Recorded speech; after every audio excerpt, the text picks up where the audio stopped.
Armed with a sample paragraph chock full of keywords, we travel the state from the north. Please call Paul and tell him to phone home because Gary forgot the coffee. To the south. Please call Paul and tell him phone home because Gary forgot the coffee. Examining New Jersey accents on today's Ledger Live.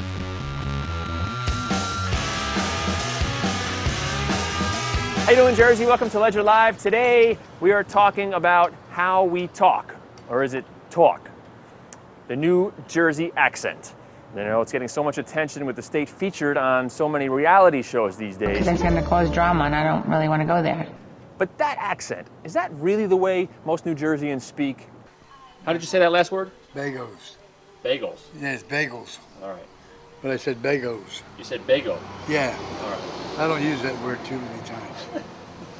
And do we have our own accent, or do we just speak the way people in New York and Philly do? And how is all that changing? We're looking at all of this on today's Ledger Live. First, we start with a recent study by Professor Daniel Coy from Thomas Edison State College.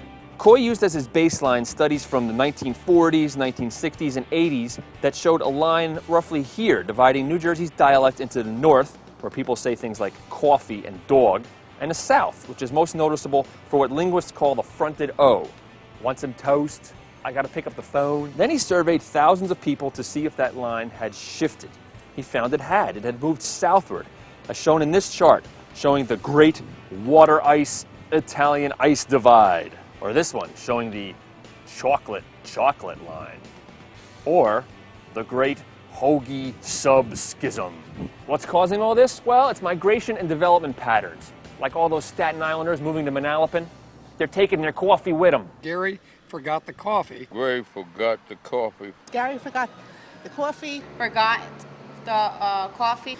Gary forgot the coffee for the going away party. But is it just one line dividing the state into people who sound like they're from New York and people who sound like they're from Philly?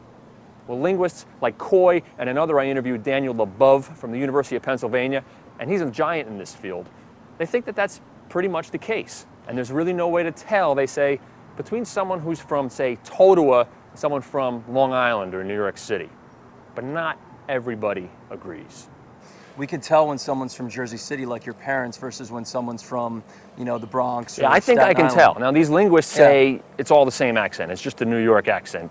I think it's changed a little over time and evolved, and you know, that North Jersey accent has seemed to go a little bit to the south towards Monmouth and Ocean counties. And, you know, certain words are the same. Like, I think when most New Jerseyans think of the New York accent, especially people in the north, they might think of Linda Richmond, which Mike Myers played on Saturday Night Live. Welcome to Coffee Talk. I'm your host, Linda Richmond. Like the coffee talk. Right. You know, and that sounds like Long Island to me. That does not sound like a New Jersey accent. And I think a lot of people in North Jersey, especially, you know, in some specific neighborhoods, might still use that W in coffee. But it's a lot, I think to us it would sound a lot lighter. It's not as heavy on the coffee. It's more like coffee. That's what I mean, coffee. You know, yeah. It's not coffee, but it's not coffee.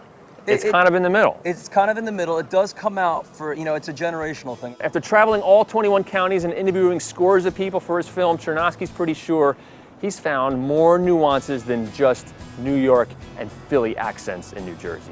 His map, and now this is more anecdotal than scientific, looks like this. Broken up into several different smaller subregions, like the area around Phillipsburg, where long-timers have more of a Scranton, Lehigh Valley accent than North Jersey or Philly. Worse. Oof, worse. Then there's what he calls the down Jersey accent. This is what you'll hear in places like Salem and Cumberland counties. Sounds a lot more like a Southern accent to me than any Philly accent. Like this guy I met outside the tractor store in Woodstown where he grew up. Listen to him. They thought we were from the South. We were rodeoing up there in Massachusetts, and you know the accent they have up there. They thought we were from the South. Yeah. Further south. There's a rodeo right around here, right? 2 miles up the road from Woodstown. You have you've done so much legwork and talked to so many people now. Do you feel like when you bump into someone, you can tell where they might be from? Like if you went to a Rutgers football game, Huh?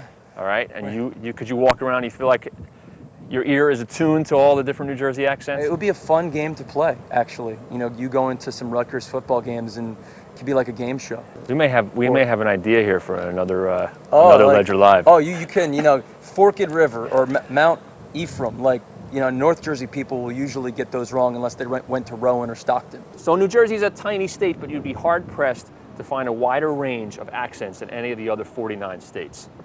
There's a lot more than just coffee and hoagies. Take it easy, Jersey.